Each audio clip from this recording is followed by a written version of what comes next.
order if we wanted to keep them in order. Yeah. Is that what you're saying? Yeah, we could certainly do that. I mean, is task 1 the highest priority, task 2 the second highest priority, Brian, in your mind, or is it just one as a task? No, they tend to be kind of grouped together based on even within a goal. There might be some tasks that are related to each other, and then there are other tasks that are sort of a separate subgroup. You see that in the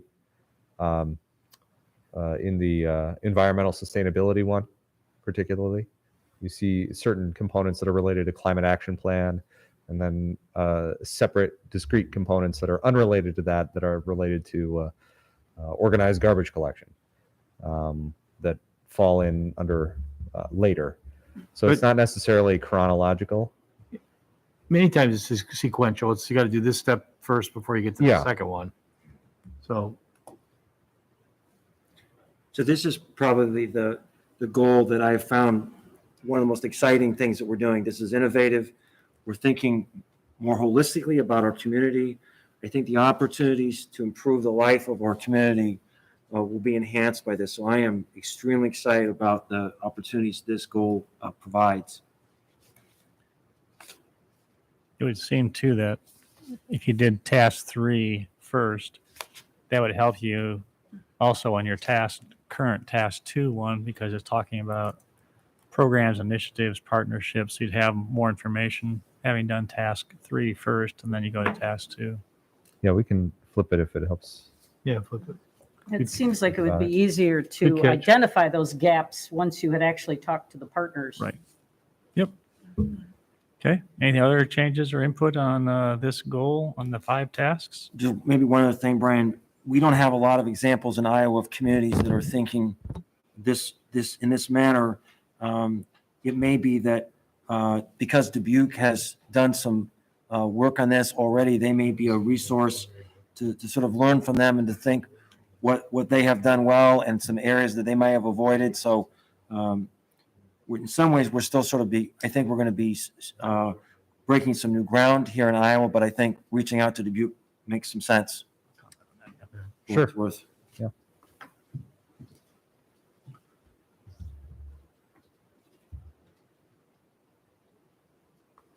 Okay. Goal 2, establish a task force with community partners to identify steps each partner can take to improve workforce recruitment and retention.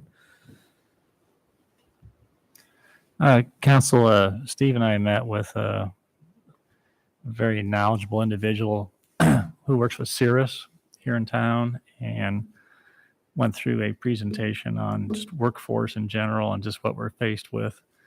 And it was his recommendation versus having a task force was going out meeting with employers individually to try and start getting information from them. So I don't know if we have a different word for task force or just I mean, I'm also comfortable if we leave it as task force, just so council understands. It may look a little different in the execution, and part of his thought was that sometimes employers are more open to interacting with on a one-on-one versus being in a larger group and get more information. And I also thought it'd be a great opportunity to go out and say to, like Dan Foss, thank you for being in Ames, and how can we help? We understand workforce is a big issue. In fact, I just came back from the state capitol and this afternoon, and I'll tell you what, workforce is on everybody's lips, down there too. It's apparently it's across the nation. People are talking about it. So anyway, just trying to reinforce the importance and how much we value them too. So anyway, but I'm comfortable with task force being left in, just long as I understand it's not going to be an official. We could change it to consult with those community partners. It's a little less specific than a task force.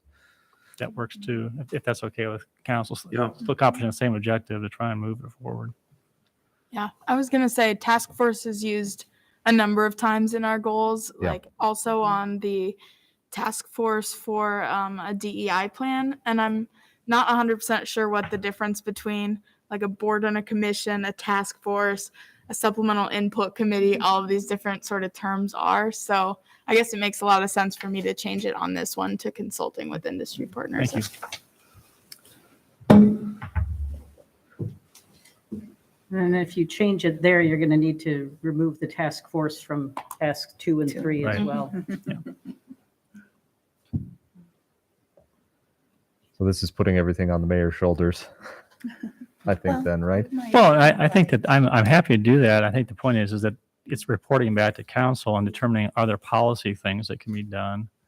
And if not, are there partners we can work with to try and help, move the needle? But the Cliff Notes version is this workforce issue is not just because of COVID-19.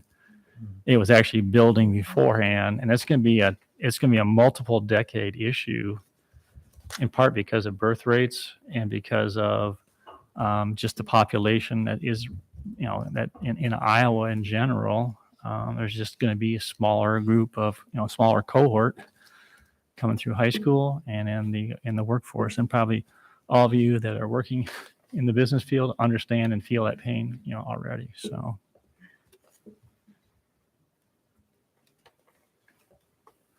All right, move on to the next goal.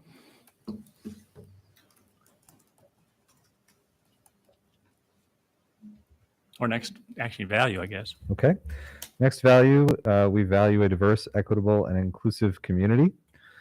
And this goal involves developing a community-wide diversity, equity, and inclusion plan that identifies definitions and actionable strategies by the end of 2023. So here we'd be initiating an RFP for a consultant. The council would have to allocate funding in the budget. And we'd select a consultant and then identify folks from the community who would work with the consultant and our eventually hired DEI coordinator to develop the plan. So this is a big initiative because it's like the sustainability one, which is community-wide. This is too. I believe it'll be really difficult to get us both working on in the same year. So it's a big thing to bite off. When I get to sustainability plan, people participating in that, and then we'll move to a citywide DEI plan too. So that's why we can't do it all in the first year, is all I'm saying.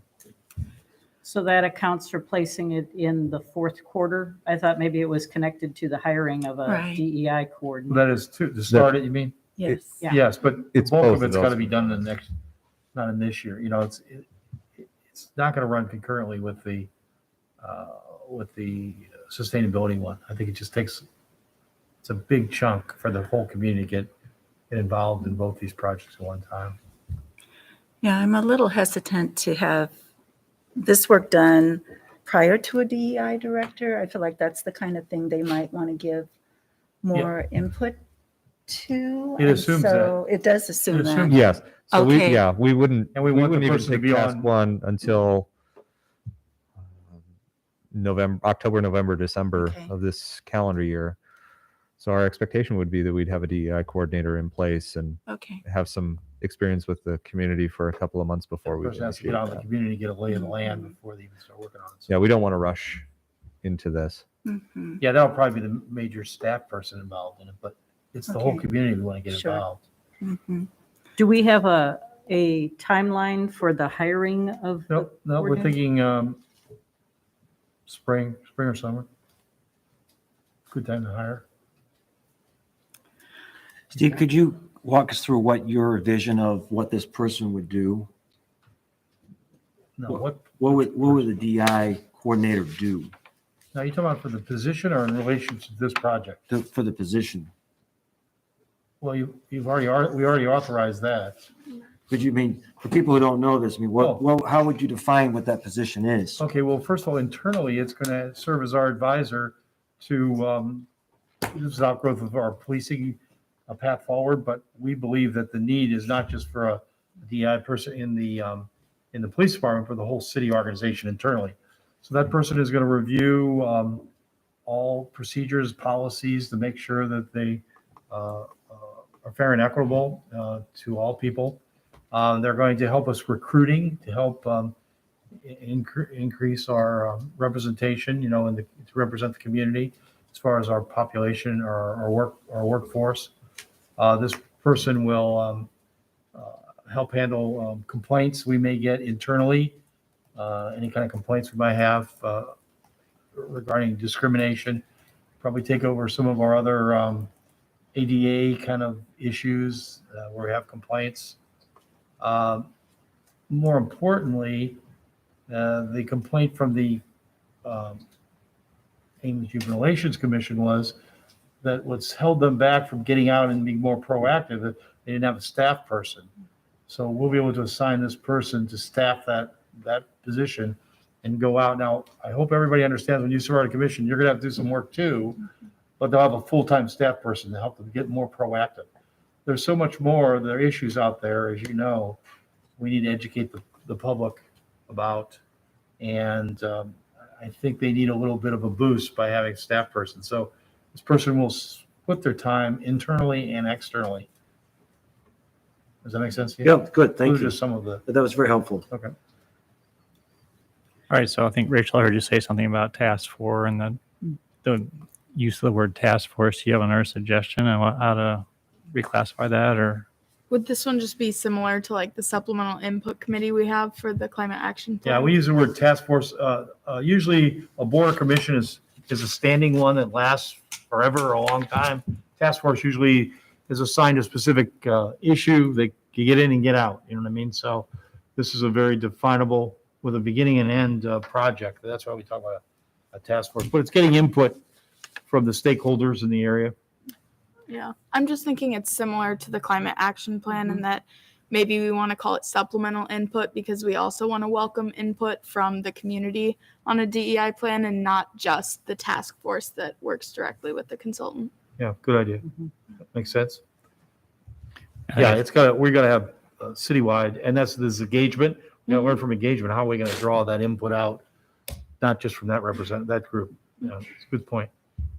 I think it goes without saying that they would also be working with the Human Relations Commission also. Oh, yeah. To try and really add horsepower and staff to, or not staff, but I mean, others that are already doing it full-time, or not full-time, but as their responsibility on a standing committee. But like Kelly tried to show you when we did a comprehensive plan, there are different ways to approach a DI community-wide plan. That's one thing that our new person will do. We'll survey other cities, their plans, and there might be different approaches or different formats or whatever, and they'll report back to the council before we get started, the kind of approach you want us to take. Any other comments before we go to goal 2? So question, Go I ahead, know Mary. there was an item previously where the council was trying to come to some shared understanding of terminologies and things. Has that all being pushed to? As far as training? Yes. I've tried to keep the council apprised of where I've been on that. They give me very specific direction of working with the National League of Cities, and I think I've talked about my adventure with them. Unfortunately, the best person we had was the council's been trained by Leon, and he's moved on. Now, interesting enough, I just made contact with him. He works for another agency, and I asked him about the possibility of is there any training coming out of that. But the group in LC was very rigid, this new group that said you had to buy their curriculum. So even if the council had some of the introductory training, they wanted to sell us a package. They were not flexible.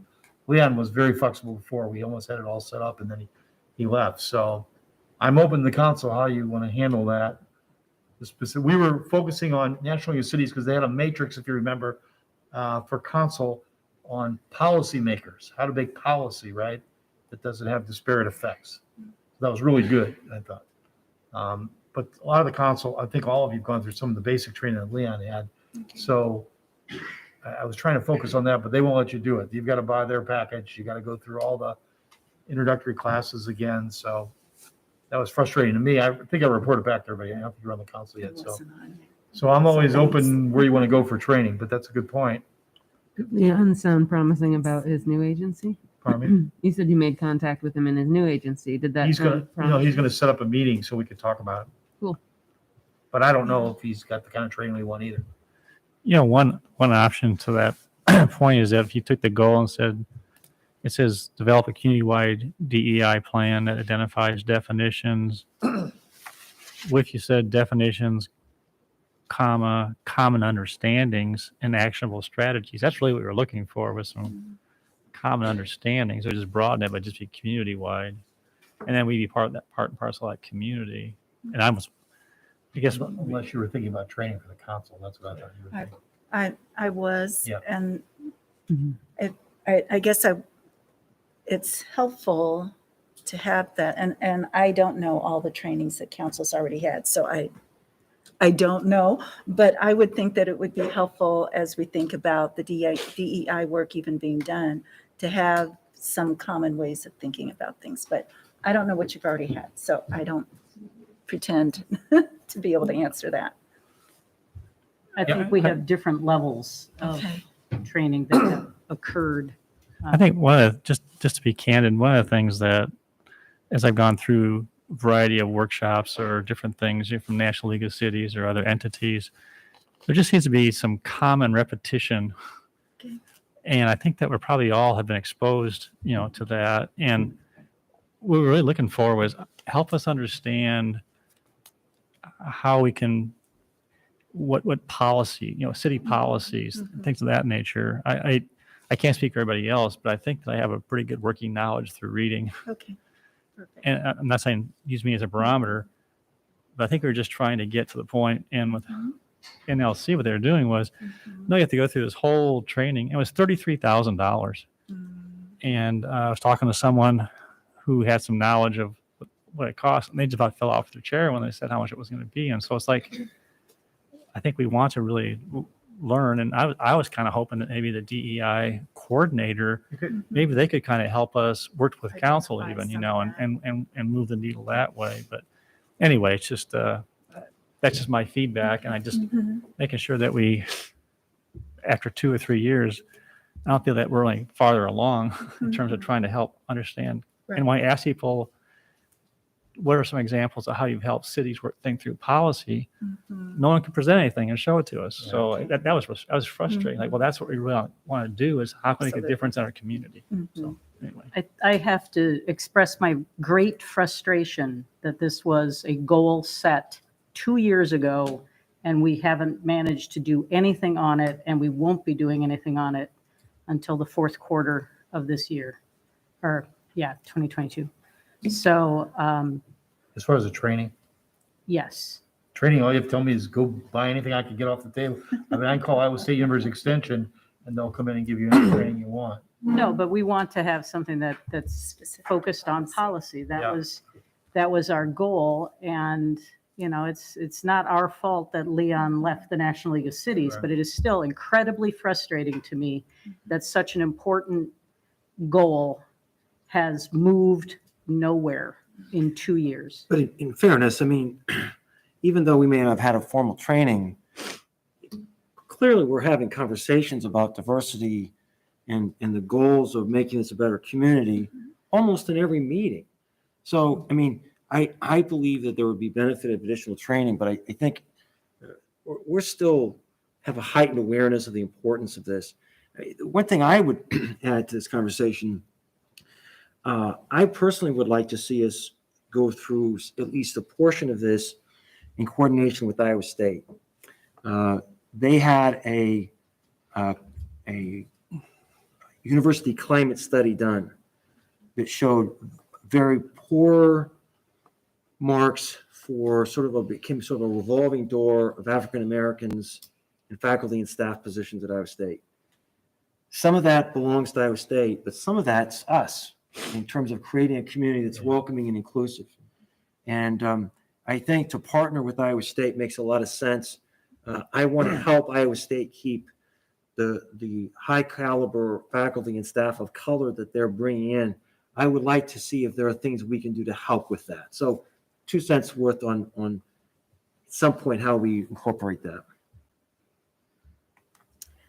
I guess my question would be, if we wanted to keep looking, is that like a heavy lift for staff to continue to do? I'm not interested in adding something if it's like, look, we exhausted everything. No, not at all. I don't want to. I think what you need to know is like, you need to tell me, what do you want to focus your training on? Because obviously they have different topics of their training. Policy, yeah. So this policy was what you assigned it to me. Council was very specific. Go get the National League of Cities because they had this matrix. But there's plenty of people who do training. It's just tell me, I could get someone tomorrow who'll give you diversity training. will it be focused on what you want? Just, you I gotta give me a think little it bit of still what you has to want. be focused on But I could policy. get extension, we could get somebody for extension to do it tomorrow for you. I think that, and her name escapes me now, the former city employee, the former assistant manager. Yeah, Terry Caldwell Johnson. Yes, But she doesn't, yeah, she doesn't teach, well, okay. Well, for what, for policy? for policy.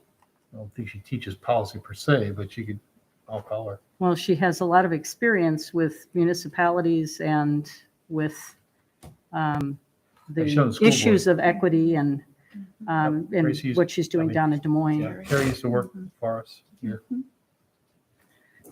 Well, then I would ask if we might ask, include that previous task. And again, understanding that the focus is on policy and DEI, not just general. This is So this training would for the be- city council. For This would the be more city near council term. Members. Yes.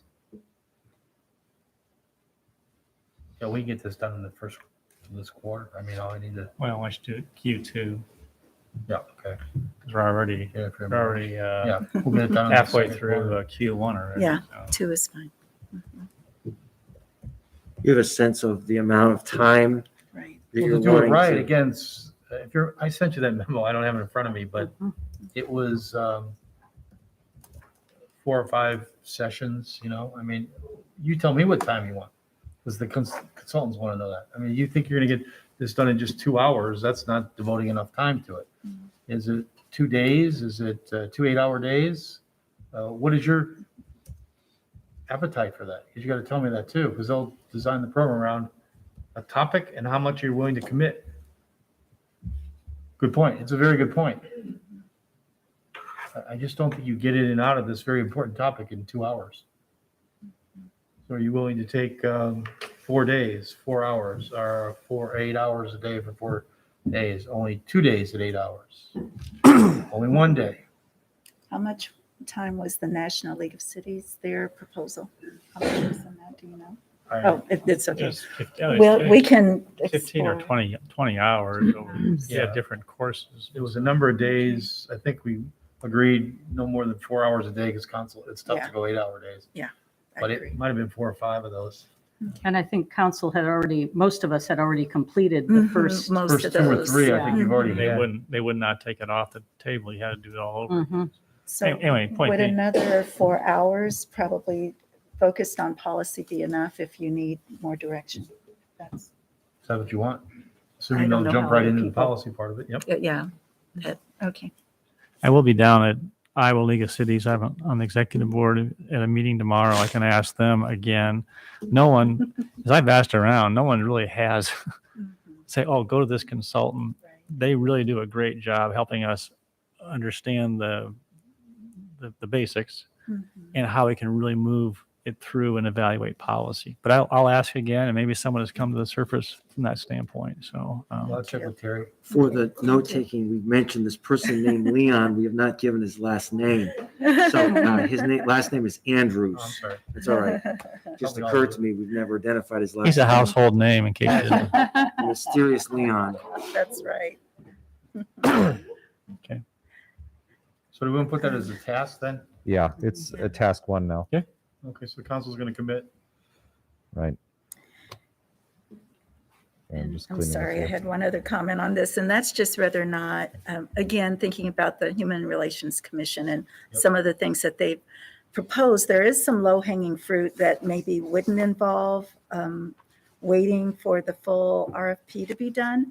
I don't know what appetite the council has for maybe considering some of their recommendations, but that would be another idea of some things that we might be able to accomplish in the meantime before the final proposal in Q4 of 2023, where we're reviewing that plan. Well, I will share that it was last fall. I met with went in and sat down with HRC, and did offer and tried to spur on, some, and I think they have responded, well. But when they come back to council in the spring, I believe it is that correct, with a annual report and kind of show them what they have done. And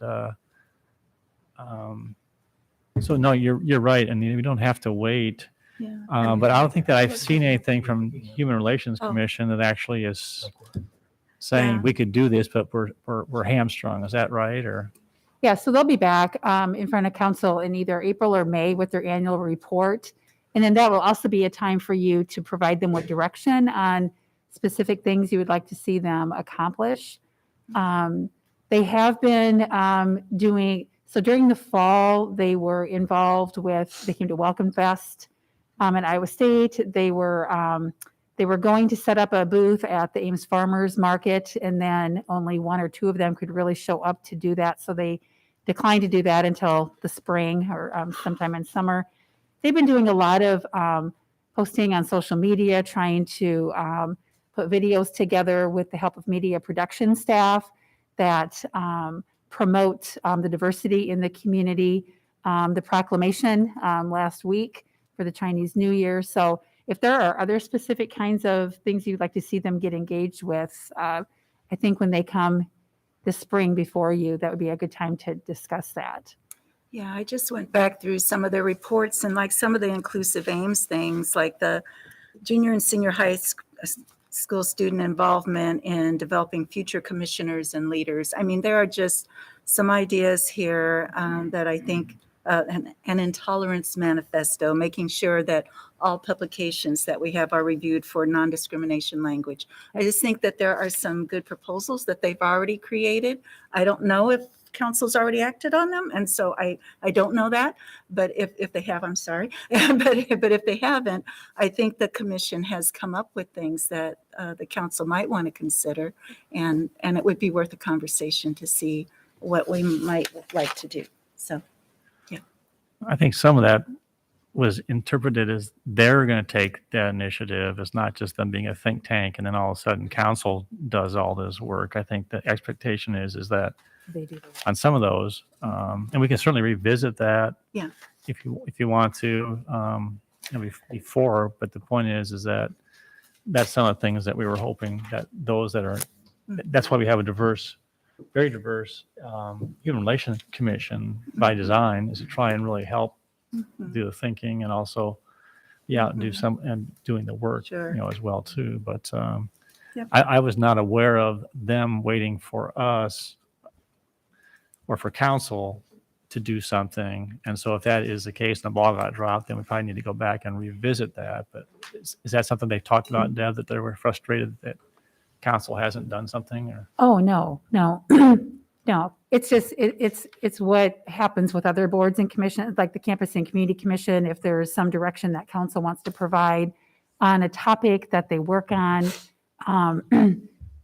that can be done with the Human Relations Commission as well.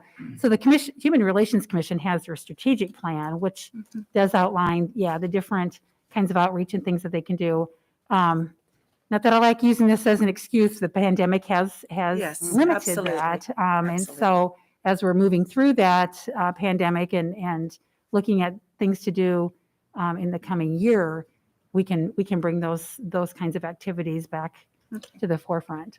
But I also thought some of the hesitancy was they didn't have a staff person to help push it forward too. That's why Sure. this TI position will be really helpful. Mhm.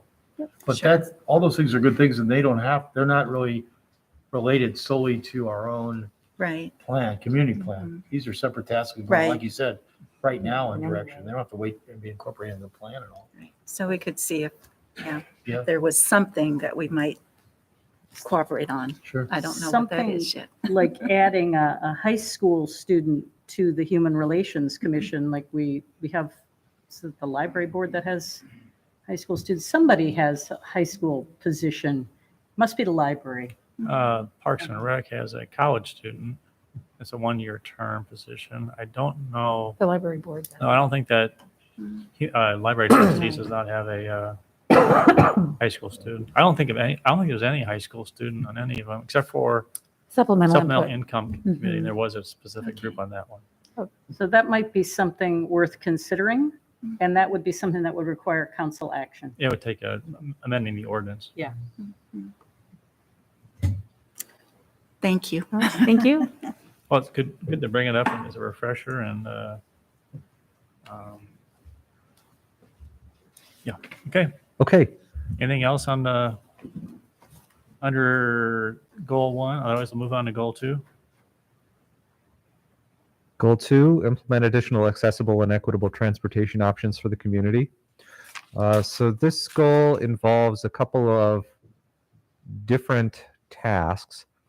The concept of universal fare-free Cyride service, that's going to take a couple of separate tasks. So we've got those as task 1, 2, and 3 initially. And this one also potentially has some substantial budget implications. So the timing of this is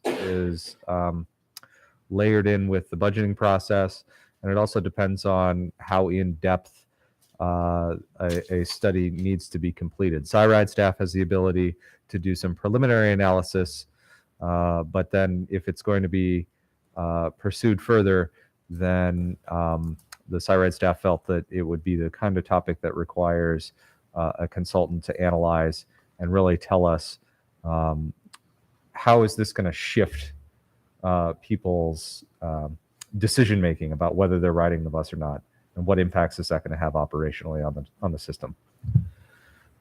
So that's how those 3 tasks are layered in. The bike ped master plan, this is something that is underway. So task 4, task 5, and task 6, these relate to the bike ped master plan. So we've issued the RFP for that plan. We've got, I think, 3 finalists for consultants to complete that plan. And we expect to select the consultant here in the next month or so. Developing the plan, we want to provide ample time for that to be completed. And then the council would review and consider the recommendations of the plan early in 2023, calendar year 2023. Then there's the micromobility tasks. So that's number 7 and 8. We would expect to complete a report regarding micromobility at the end of this calendar year, and then give the council some time to ponder that and consider whether to adopt any recommendations in early 2023. And then finally, the concept of rideshare, van pool, car sharing, those modes and techniques, we think that we could, this might be a good task for us to push out into 2023, just to provide just to smooth out the demand on staff so that we can accomplish all of these other components that are more time sensitive, critical path kinds of things. So is this one, the micromobility in particular, I had heard that there was going to be conversation with Iowa State in terms of making sure that was something that was talked about so that everybody understands and has input to that. Is that correct? Yeah, there's a lot of implications with Iowa State. Deb's working on this, so I'm sure she can provide some more input, but yeah, there are a couple of outstanding council referrals related to micromobility that involve Iowa State, that involve evaluating our existing ordinances. And so all of those components need to be layered together in this report. Anything further on that? Yeah, that's true. We started this conversation with council in March of 20 and learned that Iowa State University does not want the scooters on campus, but there is a map and information provided to them so that they can make a decision about the shared use paths in the area that surrounds campus as potential use for the scooter. So that'll all get wrapped into the further work that's done on this particular ordinance. Okay, thank you. I just didn't see ISU there, so I just asked the Oh, yes. question. Thank you. Brian, with regard to task 2 and task 3, both of those are scheduled in the fourth quarter of 2022, but task 3 requires the delivery of the in-depth study? Are we anticipating that an in-depth study is really only going to take a couple of months? They seem to take years around here. That was Barb's best guess, but I Yeah. don't know. All these are just estimates right now, but We know that January 2023 is a key deadline by which we would need to have a decision, Mhm. because that's going to have the budget implications. So working backwards from there, or actually kind of meeting in the middle. So SIRIDE staff in task 1 can conduct that preliminary analysis. It probably won't take too many more months to complete that. So task 2, we expect that the study would be completed by Q4 of 2022, or by Q4 2022. It might be that the consultant is hired in Q3 or Q2 of 2022. Yeah. But we'll proceed as soon as we are able.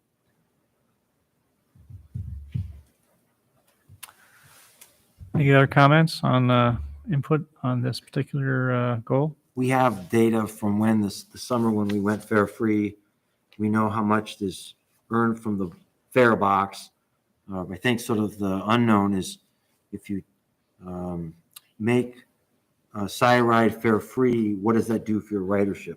So that's the variable that we don't really know yet. a ridership equates to more buses, more drivers. The lost revenue is not the major impact. Right. There's not a significant amount of money there. Right.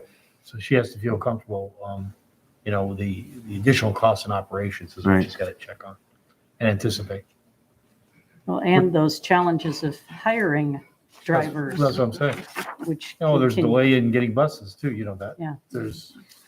But that's really going to be the issue, and how you estimate what that demand will be. Because we found when we went fare free at the university, people took more rides, obviously, which was a good thing. But you have to pay to bolster your fleet and your staffing to do it. So there's where the cost is. I'm excited for this goal. I think it provides another needed piece that will fit in with our climate action plan ending at the end of this year. So we can really look at transit in the city and what sustainable transportation options are going to be available for the community.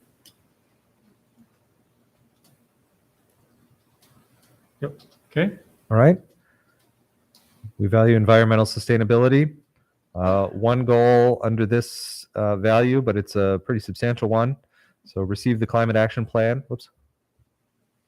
And prioritize and implement the council approved strategies from it to maintain progress towards the adopted climate goal and continue pursuing targets of opportunity to achieve greenhouse gas reduction. So obviously the first step that we need is to complete the climate action plan, which we expect in the third quarter of this year. And along with receiving that, receive the recommended package of strategies to pursue, the associated costs, and the plan for how to implement those things. And then the city council will have to approve the prioritized list of strategies that it wishes to pursue. And then in calendar year 2023, that's when we will begin implementing those things. We don't know when it will end because we don't know what those strategies are yet, but we know that the start of 2023 is the earliest possible that we could begin that work. Then one of the key components to that work will be engaging with other stakeholders who have a responsibility in order to achieve the goals that the council has adopted. And so that will include private sector and other sort of institutional anchors in the community, ISU, the DOT, and others, to implement the steps that the plan outlines. Then as a separate topic that will take place much earlier, in the second quarter of this year, the council is going to receive the waste to energy option study. And the council will have to then decide which option to pursue. And that will generate a whole series of additional tasks, depending on the option and how complex it is. because it'll have budgeting implications. It will have hiring of consultant implications and all sorts of things. So we will then develop an implementation plan depending on which option you select to pursue. Another separate component is Task 8, which is responding to the council referral regarding residential organized solid waste collection.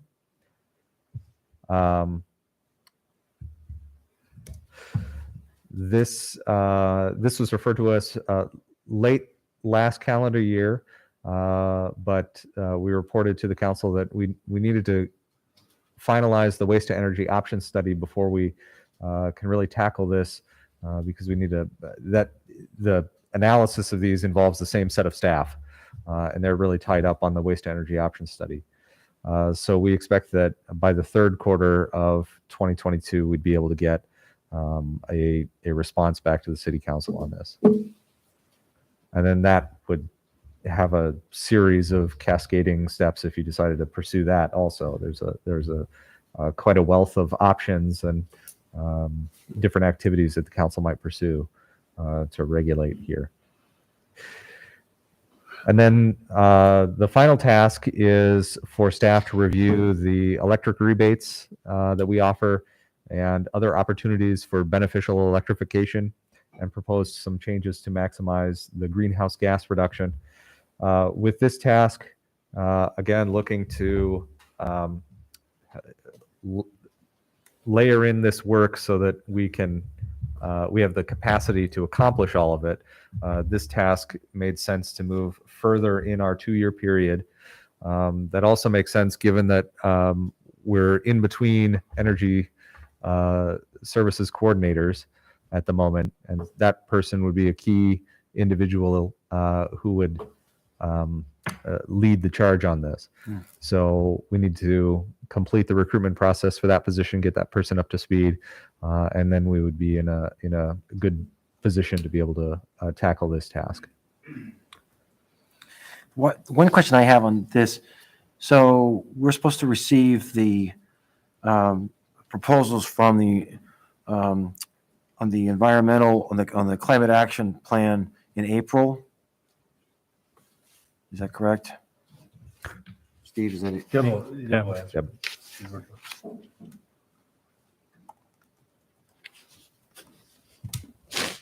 Yeah, so on April 5th, that climate action plan workshop for council, the consultant will be present and will review this, what they're calling the 6 big moves for the city to work towards the target that has been decided on. So they'll be here to describe those, what those entail.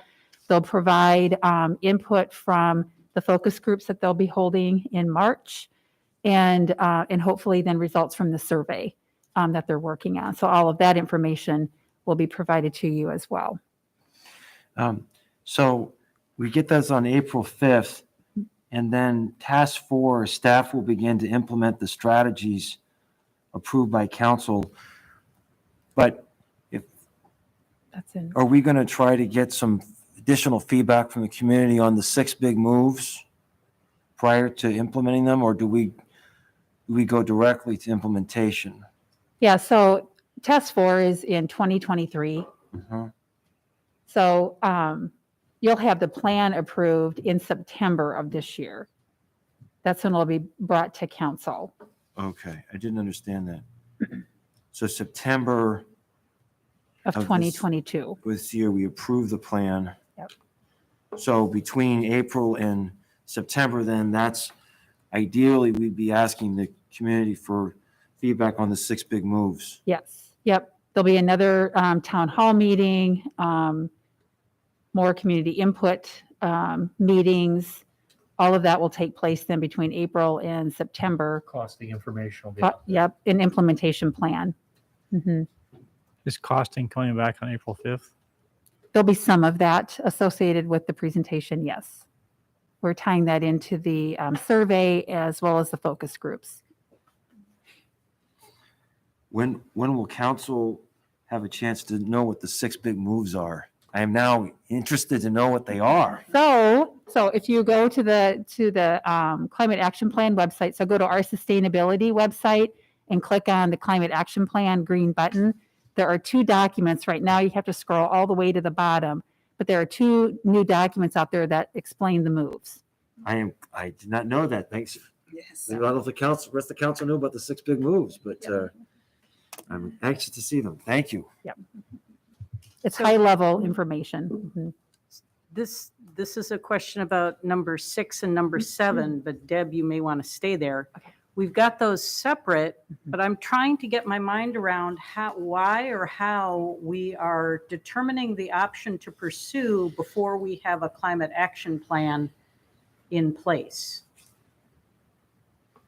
And that we're developing implementation strategies for the waste to energy, from the waste to energy study before RRP is pretty intimately connected to our climate action planning. So how does that work?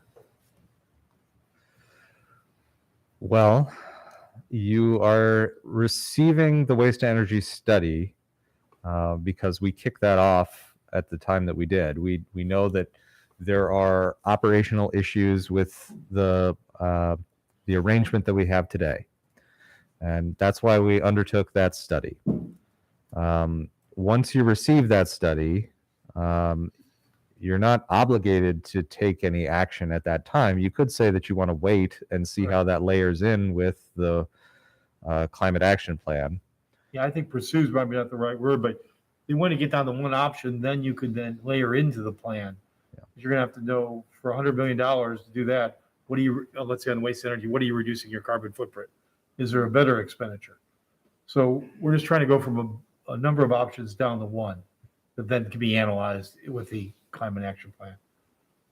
Because pursuing, I understand there's a lot of steps before we just don't do it right away. But it's getting it down to one option, which option you'd support, and then compare it. And the climate action plan consultant is aware that the waste to energy study is being conducted and the report is yet to be provided to council. It just feels like 6 and 7 are kind of hanging out there on their own and not integrated into the CAP. And maybe that doesn't matter in the way it's described because it will happen holistically as we move forward with the process.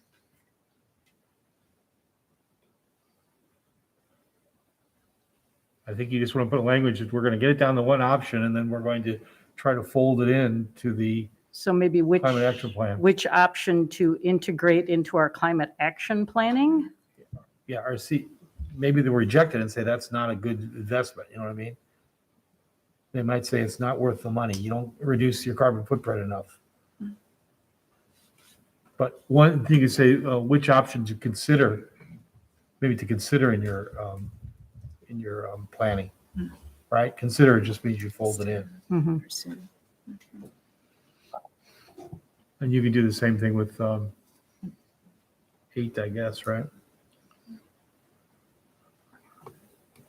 I don't think you'll find that 8 has that kind of cost. This is contracting out the private sector to do something.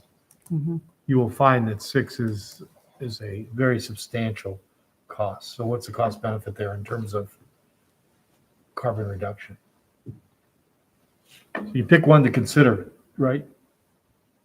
Consider in your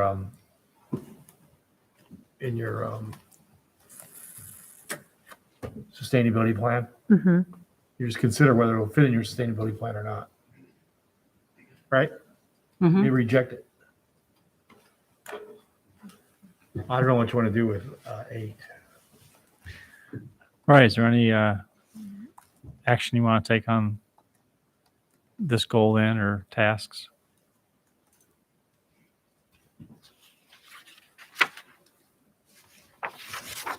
So Not everyone, with that change that's been made. all right. So do we want to, you can bring this back to us in final form, or you want to go ahead and we can make a motion tonight to accept them as amended tonight. Is everyone comfortable with that? I would move that we accept these as amended. Second? Okay, any discussion? Those in favor of the motion, please say aye. Aye. Any opposed or abstaining? Motion carried. Thanks, Brian. Thank you. Deb. Appreciate it. Thank you. We'll Okay, move- that was the easy part. Mhm. That was a short discussion. Now tell me sort of work. Pardon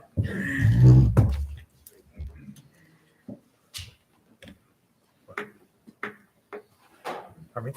Have you seen the 6 big moves? Yeah, They're big. you got to put a cost to them. We haven't had a cost to them yet, so.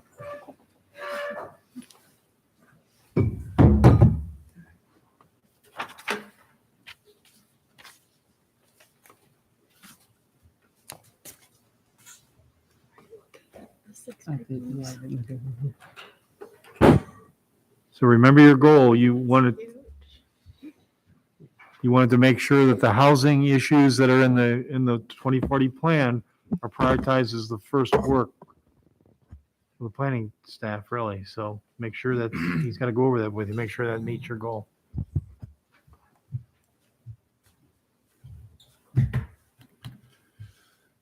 All right, good evening.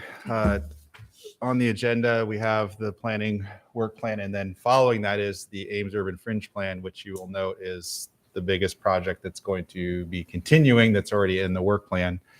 And just to be also doubly aware that there was 2 non-agenda items that were referrals, so they're considered completed once they give you the memo. So if any other action is requested, that's a factor in some of these things. And if you don't remember this or you're new to council, the way we kind of look at referrals is if it's a very simple task that doesn't require outreach, doesn't require study, those things are often referred to staff and not necessarily a prioritized task. But as soon as you want to involve a kind of an engagement strategy, or there's more study or more effort necessary to create options for city council, those are frequently put into the prioritization process. Sometimes you add them in the middle of the year. Sometimes they go on a list and never make it back into a priority. As well, as you can see, there's a number of things that are multiple years old on here. So what we started with, as Steve said, based on the council goals that you drafted back in January, we use that lens to kind of separate out priorities for implementation. When we adopted Plan 2040 in December, we used different kinds of categories to describe where actions or how actions needed to occur. We had a capital improvement plan category. We had a plans and sub-area plans category. And then we kind of had zoning and development regulations that would need to be modified to really kind of move forward with Plan 2040 initiatives. And as I noted in the work plan, that chapter and that list was not everything that was in Plan 2040. It was really those high level things that seemed like they needed to be addressed in the next 1 to 3 years, maybe 3 to 5 years, to really have momentum to move forward on the plan. There's tons of small little things within Plan 2040 that are visionary or potentially policy that may impact one of these choices, or it might be something that's a foothold for another decision later down the road. It might be something that's a priority on a council goal next year or something like that. That means it would get moved into the prioritization process. It wouldn't mean you need to amend your plan, but it does mean that it's ideas that might fill out council goal setting in the future. So with what we've done, sorry, we've tried to give you a full range of issues here, and I'm not going to walk through each one. I'll let you ask questions if you're interested in one of the topics that are listed. So we usually give you 2 to 3 different tables of information. The first table that's attached to the council action form is what I guess is what we referred to as essentially the committed or the current priorities. So you'll see a bunch of different things in there, and I have some of the housing division stuff in there because it does overlap. But obviously, for the most part, Vanessa works within the federal CDBG and home fund program for a lot of her activities, but there's a few things that are outside her normal functions that are also on this list. So I've tried to give you a next step. If it's not initiated, that's listed there. or it's not prioritized, it's still on that list because it was put on that list at some point in the past. The next list is really the non-prioritized, and that's where you start to see things that have been discussed, but not something that's been moved forward for a number of years for the most part. So that list is considered non-prioritized. If you want to move anything that's not initiated or something from a non-prioritized list into the work plan, we need to move something else out. So even with this, which is the last attachment with the yellow bars about when things can get done, I'm probably overly optimistic on how some of these things will actually go. The Fringe plan is a great example. I'm very optimistic we'll be done in the next 5 months. I know Amelia thinks that too. Amelia's here. But we might be wrong about that, and it's going to take more time depending on how that goes. So with that, we picked, as Steve said, housing initiatives. I'm sorry, let me take one step back. So to kind of help you think differently about tasks and what they might actually yield as a result, we recategorized in the report more around issues rather than processes that get you there. So we ended up with housing initiatives, infill related initiatives, commercial and other standards. So kind of some of those other zoning issues that are not housing, transportation related initiatives, and then other plans and sub areas. So the comp plan was supposed to be integrated. So a number of these issues, when we say we want to do an urban corridor, it touches on multiple issues. It's infill, it's design standards, and it's transportation based. So that's why you can think of them in multiple categories, and you want to picture this or paint this picture for you a little bit differently when you're thinking about what you're trying to accomplish here. Because when I first saw your goal about we want to do housing, I said, Steve, there's stuff all over the place here. It's not just one housing thing. So I think we have to think about, what did housing mean? We want to facilitate infill and produce more housing, or did we want to look at different types of issues related to housing? So I hope this helps you think about that a little bit differently. And we took the housing initiatives, we did plug them in to be the biggest projects for the upcoming year, 2 years. For the most part, we can't start them in earnest until probably early this summer. The Fringe plan is something that we really need to deal with. It's an expiring plan. We need to really spend some time on that here in the next 5 months. And we have a number of things that are really expected to be done this spring. So it does open up a large chunk of time here as spring goes through. The reinvestment district application, getting done with the plaza. There's just a number of smaller items and big items that are just supposed to be done here in the next 2 months. So we've put in, for the most part, the housing projects as those priorities. So that means other issues that you see listed are in those topics are not on the plan. Or, for example, we did put in a couple that are really pushed out back into 2023. So taking them out more than a year before we'd even start those. You have all this material, so I'm happy to answer questions. We think that we can make good progress on attachment C, which is the proposed priorities that are there. As usual, you have the option to look at just removing something from the list. That usually is done by motion. If there's no action on it, it stays on the list. It doesn't necessarily mean we do it. It doesn't mean it gets dropped either if there's no action. So with that, I'm happy to answer questions.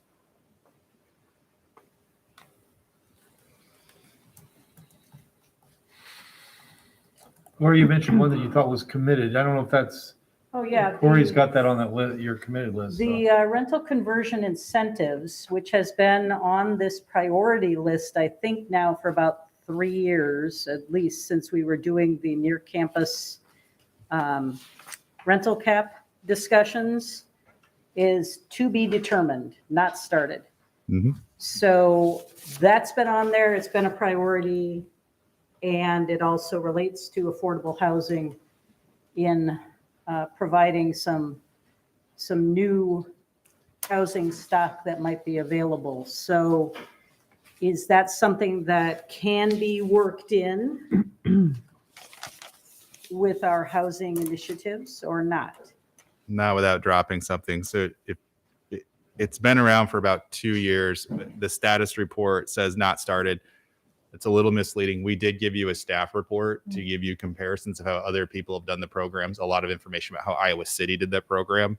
And this was probably 2 years ago. I think it was like a November kind of situation. But then after we gave the staff report, council didn't give direction on what to do next, if anything. So that's really all that we did, was give you some information about what were our staff interests, what were our concerns about going forward with such a program. And then at that point, there was no direction to move ahead. So is that something that we can put on a future agenda to discuss, or is it something that we would want to remove?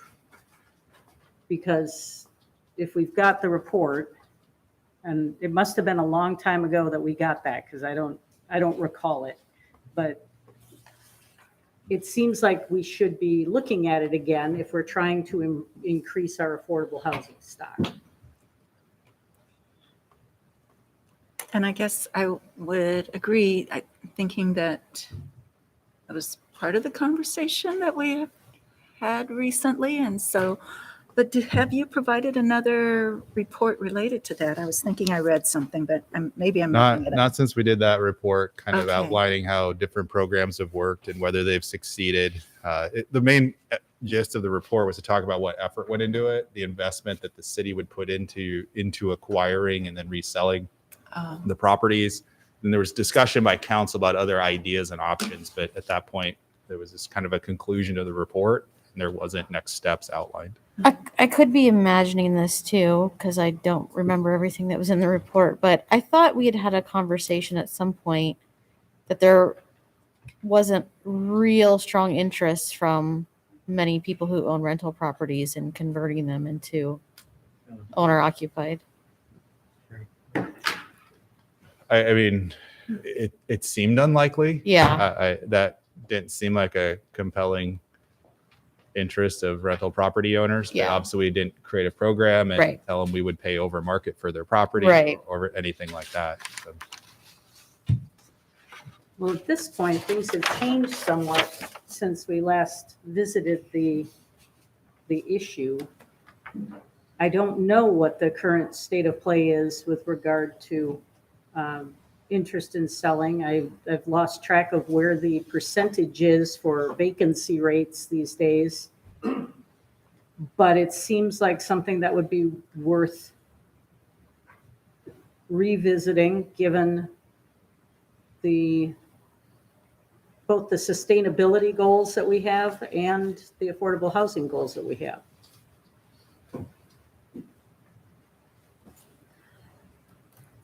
Or we need to take it off this priority list because it's clearly not a priority. So would what we've asked for in terms of kind of understanding how many rentals and things are available in the city, would that be helpful to this conversation? I don't know. How many rentals are available for sale, or No, just just, how many there are Yeah. registered rentals? right, that we were looking at, That's easy. I mean, that's I know we were looking at commercial, but we could probably get that too. sure. That's no problem. We have that in a second, but We have the number of rentals, but do we have the current occupancy rate from realtors? no, we don't. They have to supply us with that. With this. Yeah, we did. I mean, this not last year, but typically the census does a vacancy estimate as part of the ACS. That's really our best available information. 1 year, Vanessa did do her own occupancy study, but that was a one-time thing in the last 5 years. It's not something we really have a handle on because landlords don't have to report stuff like that. But there was a discussion when we had a ever-growing number of rental apartments, member units, and we thought that people who own the older converted buildings would want to sell them if they could get out because they probably weren't competing well enough, remember? But I don't think we found that actually happen. We didn't have any willing sellers, and Vanessa kind of enters in that market just a little bit to try to purchase those when it's possible. So I don't know if there's a tendency now to try to sell those, get out of those rental units right now. I'd say My we could take my it one off. concern is, Pardon me?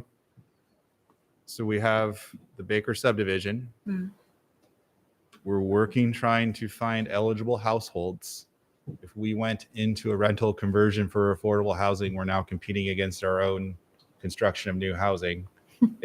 It's the same targeted market there. So I'm a little leery of saying that we have the staff capacity to do that right now, because it's the other discussion point was you were expecting city staff to be involved in rehab, which is a whole nother administration level in addition to just buy and sell. So I'm a little hesitant to say that anywhere in the next 6 to 9 months that we should be trying to compete with the Baker subdivision on trying to get the same type of households into a housing product. That I know is a concern I think Vanessa would have about how to find that many households in the near term to fill those out.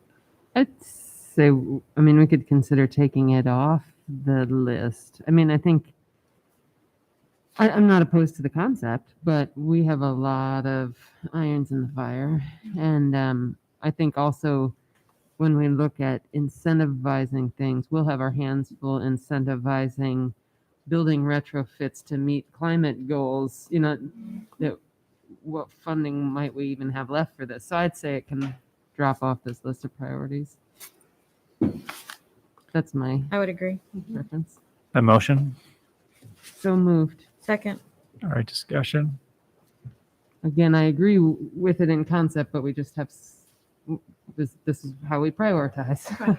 So question, would it move to the non-prioritized project list just as a placeholder so that we might revisit that at some point? What happens to attachment B? Maybe I should have asked that question. A B lives on until council says it's off B. Okay. All right. And they live on for a long time. Just Gonna so work on we- that. So, Yeah. so we can go to B after we finish with A.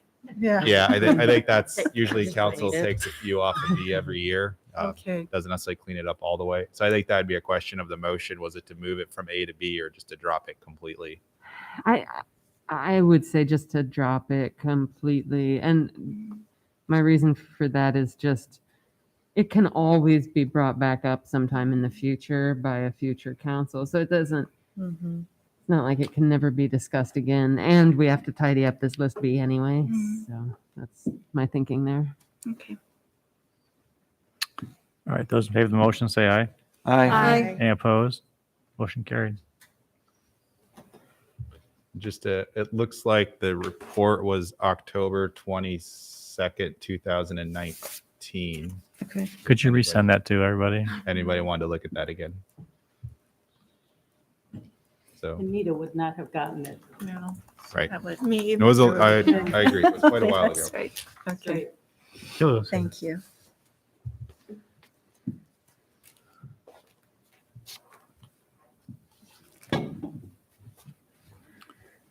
How about the sign code updates?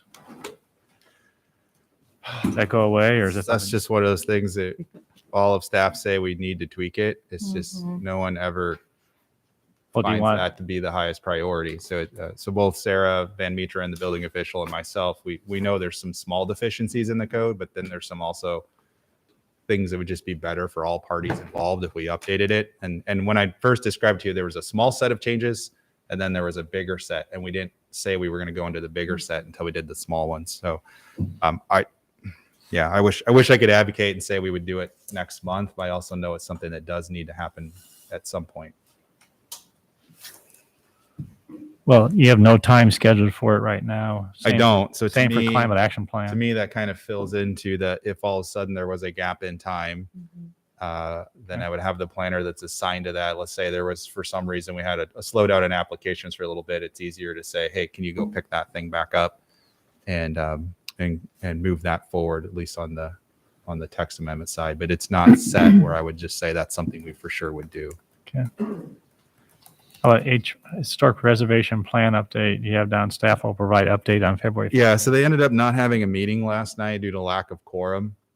So I don't have any particular requests from them. Yeah, they had talked about in conversation with staff at prior meetings an interest in reviewing Chapter 31, which is our historic district standards, some other interests in guidelines and things. I think I articulated to my staff that, Chapter 31 is not that old. We haven't created any new historic districts. So unless there was a real compelling interest to review a zoning ordinance again, that wasn't something that staff thought was extremely valuable. If there was some minor design guideline initiatives or changes or really putting information out to be publicly available, those are things that HPC and staff could do. They wouldn't necessarily need to be prioritized. But since they didn't have a meeting, I don't know if they had a bigger ask of time.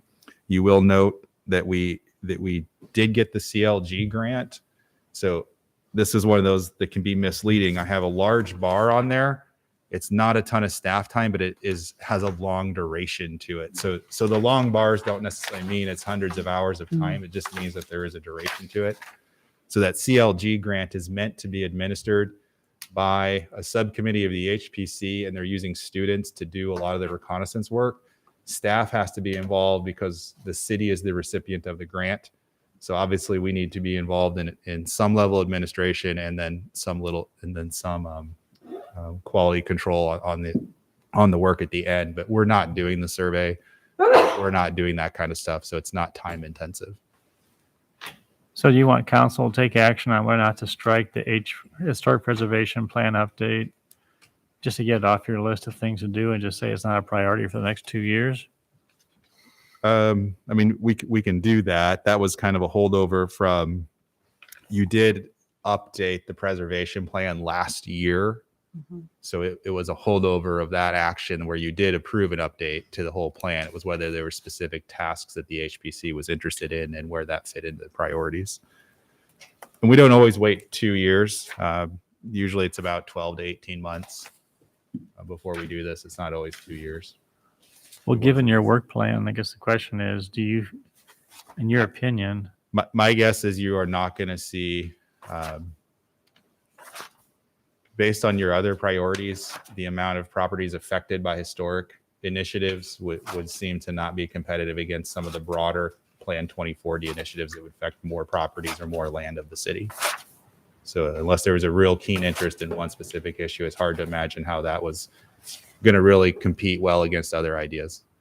It's hard for me to imagine how there could be that much to change since we just approved it. Yeah, my take on it was a lot of it was style, and I was not interested in style changes based on how much the code is used, which is not that frequently. There's half a dozen of applications a year that go through that process.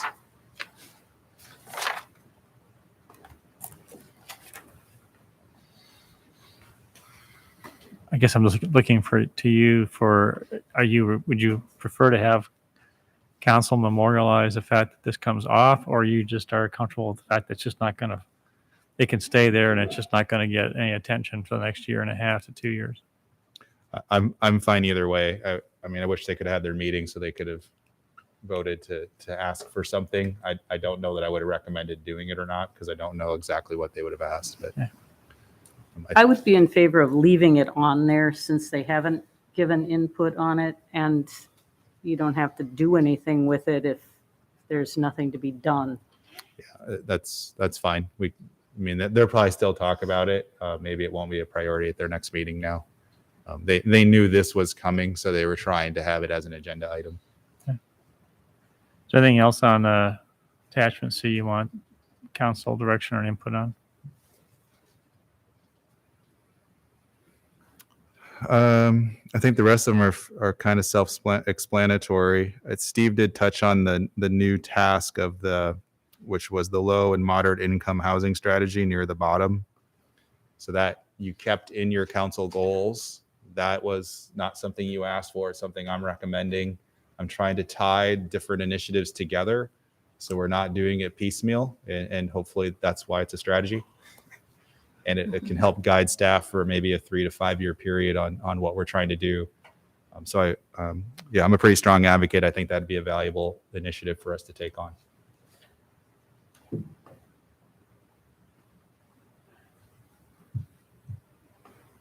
So, council, is there anything else that you wanted to discuss on this, or otherwise You need a motion to accept it otherwise? So just my only, just for 1 second. So we put this together based on your council goals. I think if you look at the other Plan 2040 implementation issues, I think it's for you guys to judge, is any of those more important than one of the 4 or 5 at the bottom of this list, which are Plan 2040, that you would want to move forward and insert in front of one of these. So for example, I have FVR, which is village zoning for growth areas, as a project for next summer.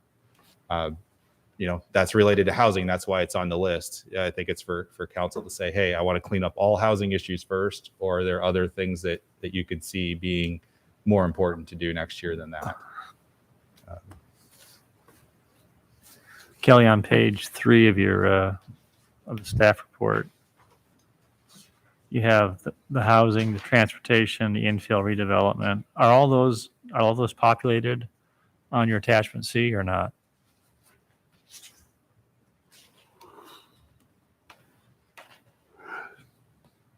Mhm. Yeah. No, they are not. So let me go back here and look for a second.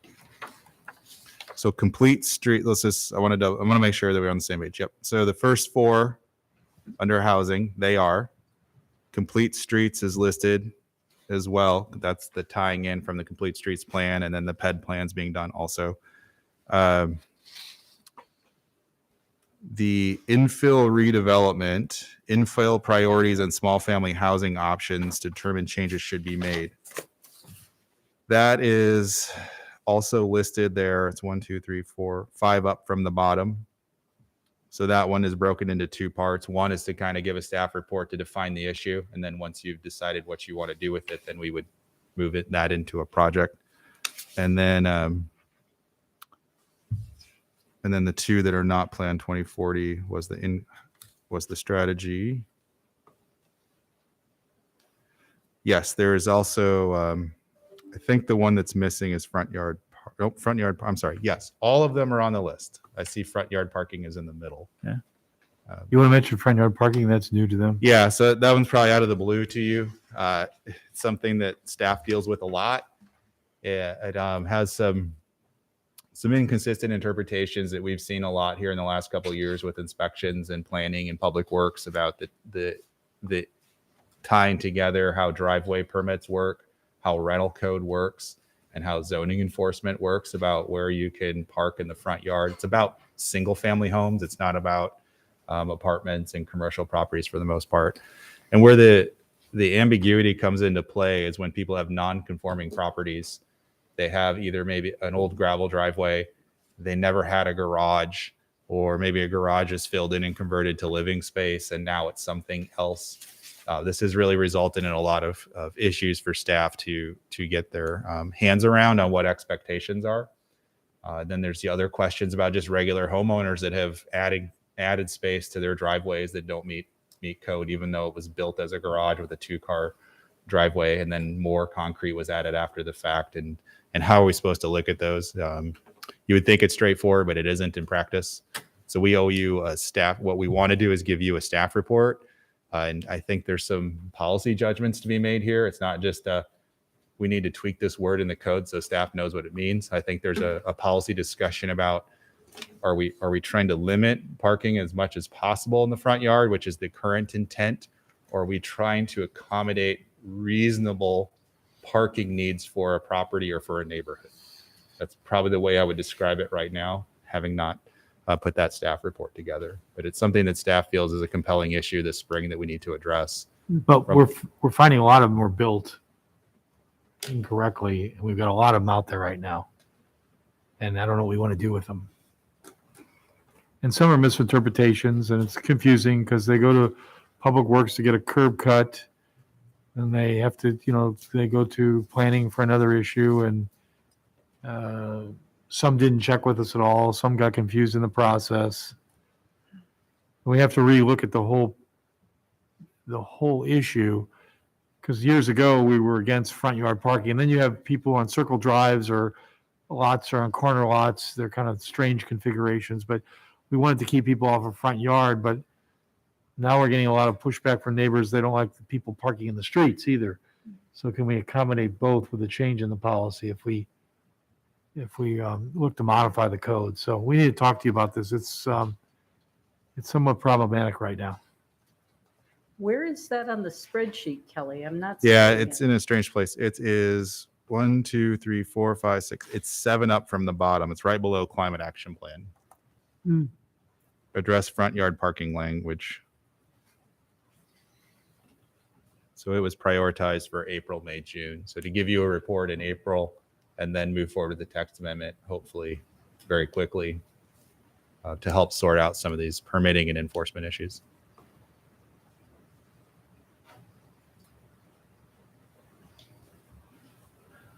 So how does your attachment A, current priorities, Would it, inform your spreadsheet? would it be enough to move to accept staff's recommendation for the work plan for this year, considering the modification we already made to remove an item from attachment C? Would that be sufficient? Is that attachment A or is that I just said to the approve the C. timeline? Yeah, So C. C C. would be, so C is intended to become the committed project list. Okay. And then I would say my motion would be, I would move to accept staff's recommendations. On the program of work, right? On the program of work. As reflected in attachment C. Do you need more than that? Well, just so you know which we don't. we're talking about. Including attachment C. But that's reflected in attachment C, Yeah. right? Were there other recommendations that weren't in attachment wait, C is there that a- you is there also a second? need? Second. Go ahead. So in that, the suggestions you have where staff is offering for our consideration the following projects, those are all in the attachment C, right? So there's, Yeah, so you're talking about understaffed comments. So Yeah. as I walked through that, yes, we did end up putting all of staff comments on in attachment C. Perfect. Okay. Yep. Then that should be good. But attachment C also still has the rental incentives No, as I said amended. As considering- amended, so that would drop. as I amended. said Okay. considering amendments, the Yep. modification made are there. In my, Do we understand the motion? I'm supportive of this. Hey, One thing, so I went ahead and cheated. I hope this is okay. And looked at the 6 big moves. And the first two, building retrofits, says the majority of existing buildings in Ames will need to be retrofit by 2040. And then net zero new construction, new buildings will need to be increasingly efficient, looking at built to net zero standards for new construction. So the reason I bring this up now is that that's going to change your world. So I think your motion is good, but if we are going to embrace these, it's going to significantly impact the way in which we think about our housing and planning priorities. yeah, I guess I trust staff to be able to then bring, when the time comes to, I assume think it's of part new of their things. implementation plan to So figure I out. guess I would say this, I think we have a placeholder in Plan 2040 about potential policy changes depending on the climate action plan that ultimately gets adopted. So clearly, if we adopt a far-reaching climate action plan, I'm going to have to come back and say, yeah, 2023 isn't what we talked about in February of 2022, and it's going to have to be updated. So that's why I say it's not typical that it's 2 years between my visit to city council. Clearly, last year was all about plan. That's what we said. Plan 2040 needs to get done in 2022. That's the only thing that matters. So now we're kind of back to a normal cycle where we have fairly good view of 12 months at a time. But the climate action plan could substantially alter a lot of initiatives for 2023. That's putting it mildly. Mhm. Yeah. Yep. So So that's duly noted. So in a year, we might be looking at a lot of different things for 2023. Oh, this is an ambitious plan to keep this. This assumes nothing jumps in front of it. And we had the investment district come in front of it. Good projects that you may have to, throughout the years, ask us to do other priorities. So this is our best guess right now, best estimate. I'm sure it'll be adjusted. And it'll probably, as Gloria says, it'll probably take a little bit longer than it will be getting done earlier. I assure you that. Well, thanks to the staff for organizing it, because Yeah. it's a big undertaking just to even get it all organized. You know? It's kind of overwhelming when you see it Let's there. just do it then. Yeah, I think it's also good just to keep in mind how much work they have to do when we think about referrals. Yeah. So after we approve this, can we go back to the attachment B and try and clean up some of those? Yeah, we've, Okay. I'm sorry, does everyone, do we vote? No. I'm sorry, No. No, Renee? Okay. You understand the motion? Those in favor of the motion, say aye. Aye. Any opposed? Motion carried. Okay, now back to attachment B. so I just want to reiterate what I said at the goal-setting session, which is those first two on there from 2016 are ones that I brought up, and I think they're even more important now because of the climate action planning and the contribution of demolition to a carbon footprint. And so I would like to see them stay there until they become relevant to the council, because they should be relevant. And I hope that they will get integrated into the work plan at some point, but I don't think they belong on the priorities right now, because we don't know what the recommendations will end up being in the end of the climate action plan. And they aren't hurting anything by staying there. Could we not combine them? We could combine them. I don't remember even why they were two separate things. I think it was just So that. they were two separate things specifically because the feeling was that the criteria for approving the demolition was not very solid. And then secondly, the issue of life cycle or carbon footprint ramifications was why there was a second one. So one was about current text. One was about a policy issue of should demolition be evaluated through the lens of life cycle costs, I think. So are you saying that we probably don't need two of them, or? They're two, Or I mean, you would three. probably do them both at the same time. Yeah. But they are two different things. All right, so to speed things up, so staff's recommending three things being deleted. It's on page 4, May 14th, referral, hold off final decisions regarding Plaza. Mhm. 10/8/2019, regarding zoning on the KFC lot. That's where Starbucks is at now.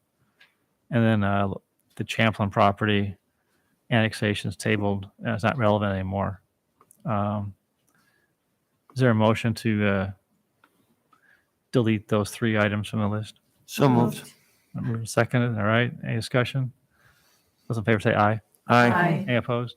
Motion carried. So those three items, Renee, the 5/14/2019, 10/8/2019, and 2/25/2020. Those are the dates that they're referred. Those are to be deleted. Okay.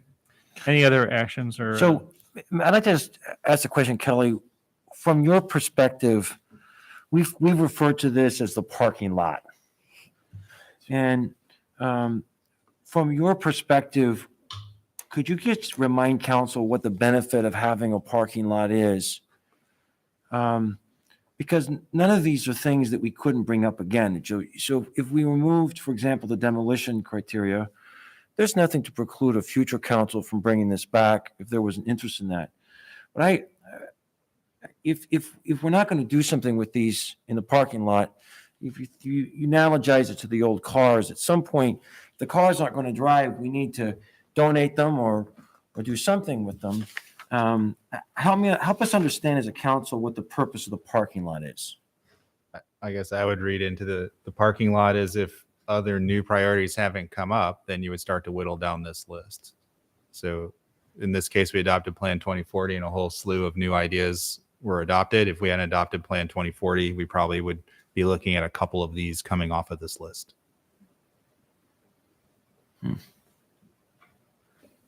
Any other changes? Obviously, things can be added and deleted at any time by council. So if it comes off, it doesn't mean it can't come back. Are there any other changes that,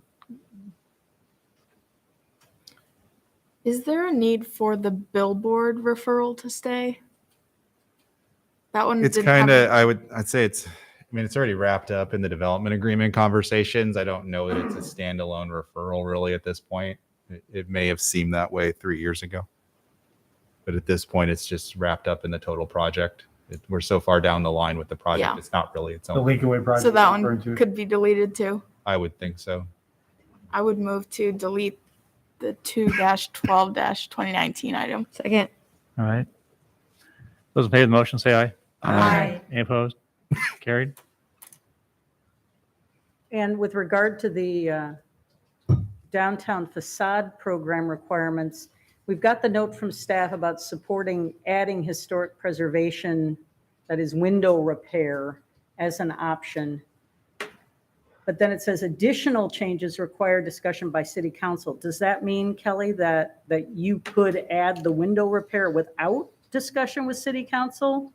Or what's the difference there between? I think that letter had a lot of broad interests, funding levels, program elements, just a bunch of different things, which kind of beyond me. I think very clearly we're incenting not rehabbing historic buildings with our current facade program. So if we were willing to help repair wood windows rather than just replace them, I think that's a small tweak that doesn't need a whole study, outreach, and discussion and all of that. So it'd be pretty simple to do. That's why I said that would be pretty clearly valuable and time sensitive as well, or at least not take a lot of time.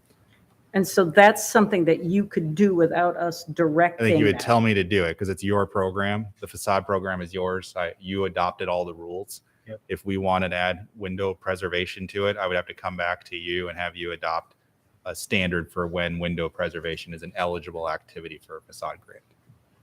But it would be narrow. It'd be that one issue rather And- than revisiting funding and the number of grants and all of those program elements. So then I guess my question is, let's assume you get through the tasks on the big sheet and you move on to this, and that's a small thing. Does that mean that you then present something to us? I need to be told or- you want me to do it. So this one, the way I've couched it is a lot like the small minor text amendments you might get from the public or a developer. If it's minor, it's clear, add a sentence. We can just work that in over a 2 to 3 month period to get it done. There's not a particular schedule, but it can get done. I would treat this that way because I don't think it needs outreach. I think it's pretty clear.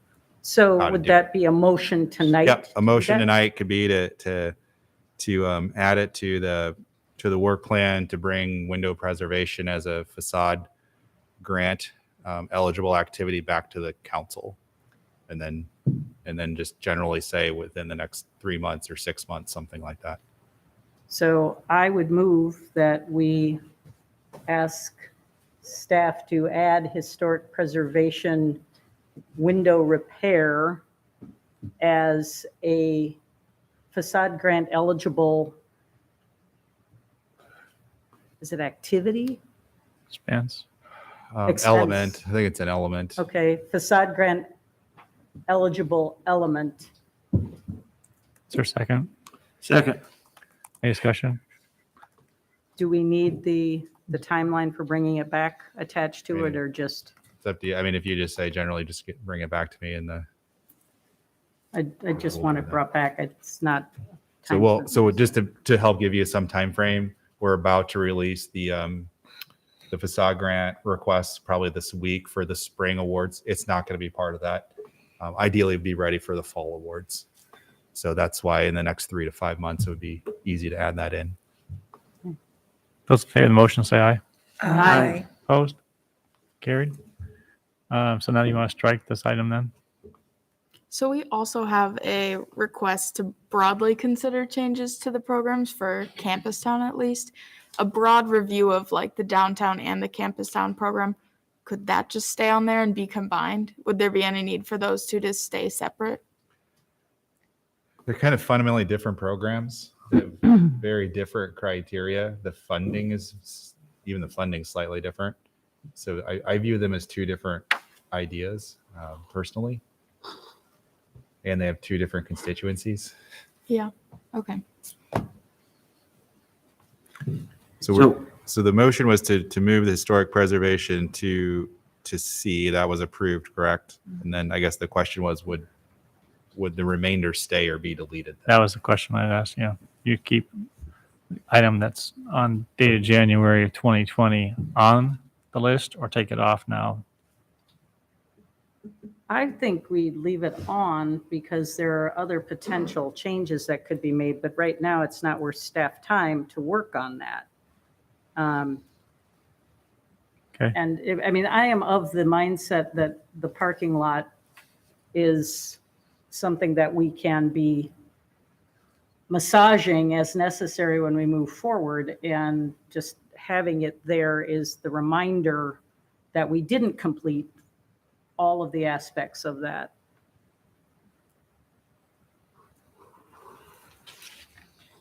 But it doesn't preclude us from bringing, I mean, I think the proposal you made tonight made a lot of sense. We're not getting a lot of requests for these grants. I think that's a reasonable, I think it's close enough to the original. I'm supportive of that.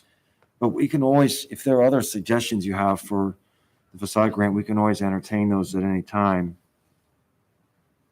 Okay. Any other changes to this? So I'll Attachment B? go ahead and suggest, I know, Gloria, you have some interest in maintaining the demolition criteria, but we moved a lot of buildings off our city properties, and there'll probably be some more that needed to be addressed. If this is a priority for council, then we should do something about it. But if it's not, I think these are the kind of cars in the parking lot that aren't being driven and probably won't be driven for a while. So I move that we delete the demolition items from 1/12, 2016. Is there a second? I'll second. Move second. Any discussion? So as I said, I don't think the time is right, but as we move into the climate action plan, this is a sustainability issue. And if we're serious about hitting 83% carbon reduction by 2030, this is the kind of thing that we have to be concerned about.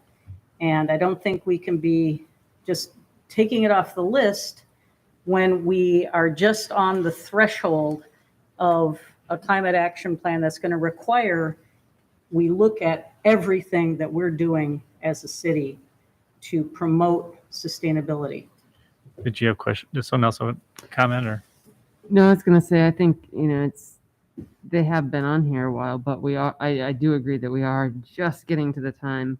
Although that being said, the climate action plan will force us to address them then too. So even if we take them off this list, it'll get kicked into action. That's what I think by the too. climate action I plan. don't believe that for a minute, because I'm going to be off council after next year, and I'm the one who's been pushing for this all this time. So I honestly think that it will be forgotten, and it will be something that is a component that we really should include in that climate action planning. Okay. It also impacts the 2040 plan in terms of infill. I don't know how we're going to address our population needs unless we provide greater intensification, and that's going to require some demolition to create greater density.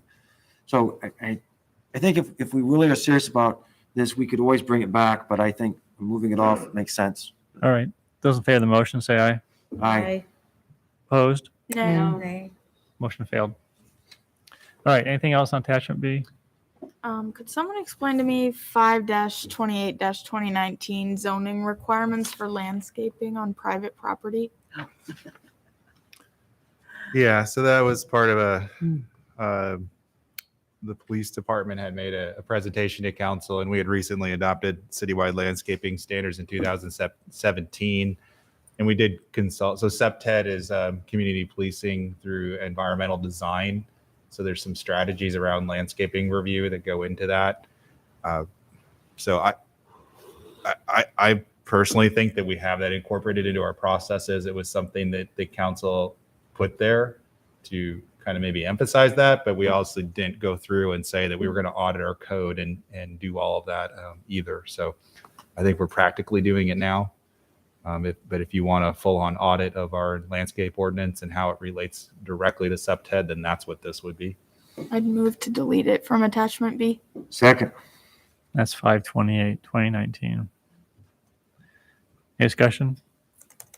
Those in favor of the motion, say aye. Aye. Any opposed? Motion carried.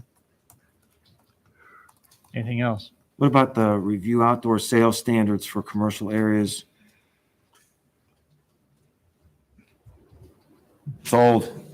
It's I think old. everything on the parking lot is just all the things we're afraid to just say no to. So, Right. I mean, in my opinion, the whole parking lot can go. And I agree with that. But this one, does it have legs to it? I mean, do we care about this? Nope. I move we remove 5/16/17. Second. All right. Any discussion? I thought one of the reasons it was on there was because of your concerns, Amber, about fireworks sales. Clearly, I'm not concerned about it enough to do anything with it. It's been on there since 2017. So it's like the, clothes that have been hanging in your closet for too long. It's time to just move on. All right, those in favor of the motion, say aye. Aye. Any opposed? Carried. Anything else? Kelly, you any kind of direction on your attachment A, or I think that's your work plan that you developed. Can I just touch on the one other one? So we talked about downtown, but campus town. You mean you're on attachment B? I'm on attachment B, so it didn't get deleted. What I suggested here is that campus town is a much smaller program than downtown. I think it would be beneficial for us to go to a rolling application period. So it seems like we right now it's just one time a year. I think we can easily function saying we can operate in a rolling time period. So if someone approaches us and say, hey, are there downtown or their campus town facade grants? Yes, please apply is what I think our answer should be, rather than need to wait till next March. Mm-hmm. So that's a very minor program change that we can bring back to you as staff. I don't think we need to revisit all the criteria and all the programming stuff. CA had some ideas there that were a lot further reaching than the program is now, but I'm not interested or willing to spend time on that. But I think making the program easier to use would be beneficial. I would move that you bring back minor modifications to the application requirements for the campus town facade grant program. Second. And then I delete think the this rest. is a good idea. Trying to remember where we actually had a lot of competitive projects that we had to choose between. So It happens in downtown, but it's never Right. happened. The first time it happened in campus town, the Mhm. first time, but that was because it was the first time money was available. Since then, we've never had more than two. And we can always decide if it meets the criteria on the merits. Those in favor of the motion, say aye. Aye. Opposed? Carried. Is there a motion regarding striking it from the, Yes, so moved. Second. okay, that's striking, it's 5/11/2021. Those in favor of the motion, say aye. Aye. Any opposed? Carried. So what have we actually got left on this to approve? So I Yeah, see that the two demolition elements, the neighborhood associations one, which we You said still got the review downtown facade program still on too. correct. So neighborhood association as time permits, and then report with city manager on infrastructure. How is that worded? Kind of request consider greater incentive for Pioneer. infrastructure for residential developments. That's a Kurt Friedrich one on 7/23/19. Yep. Okay. Do you need any direction from us or on attachment A, or is that something that you're just using as a, A will no longer exist after tonight. C will replace A. Right. new program work? All right. Anything else that you need from us tonight on? Nope, I think we know where to go. All right. Don't know how to get there, but. Item 3, urban fringe plan update process.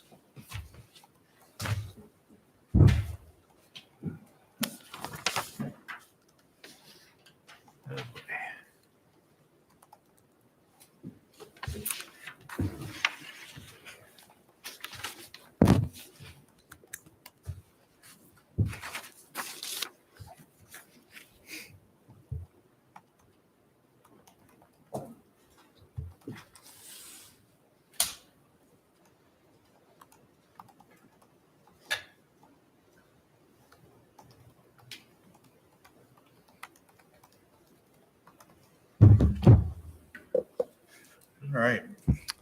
So the Ames Urban Fringe Plan, as we described in the report, has quite a long history to it. We're not reviewing all the plan elements with you tonight. We tried to give you the important links to the plan itself. The 28E agreement is the intergovernmental agreement for joint administration of the Fringe Plan between Gilbert, Story County, and ourselves. That 28E was originally approved for a 5-year term with an automatic 5-year renewal.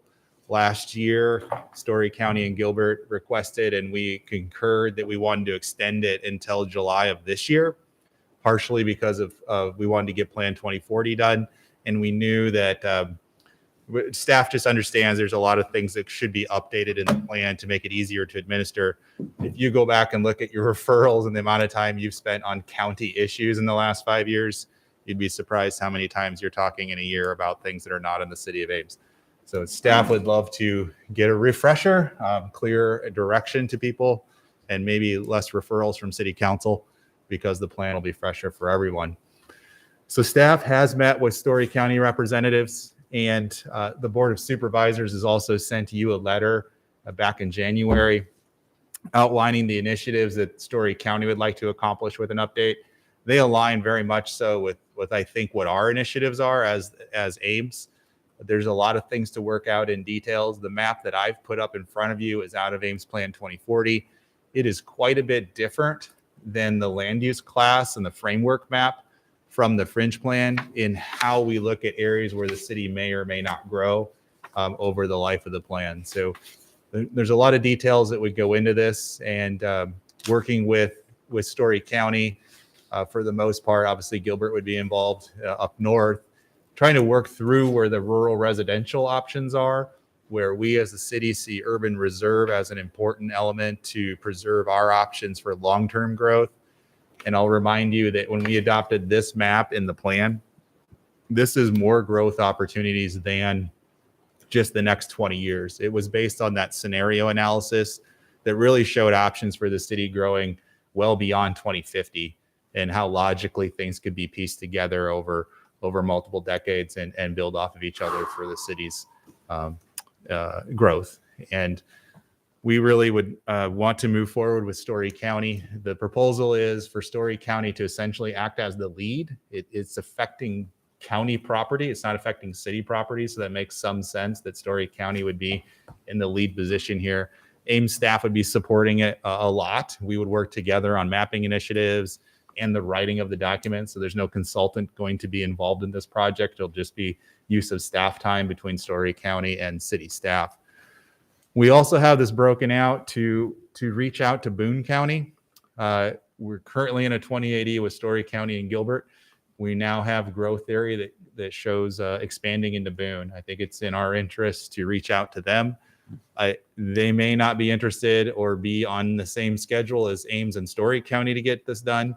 So I think it's important to still reach out to them. You'll see on the work plan, I actually had more time, duration longer to deal with interactions with Boone, just because we have no basis of an agreement right now with them. So there might be some more education and questions and back and forth. But I still think we can get through that through the end of this summer, which should be beneficial, hopefully, to all of us. The main benefits of doing this is it really helps. It's supposed to help create efficiency in dealing with the rural subdivision process. The last plan really focused on areas where the city would have sole jurisdiction for subdivision, and that was assuming that those lands were to be annexed to the city.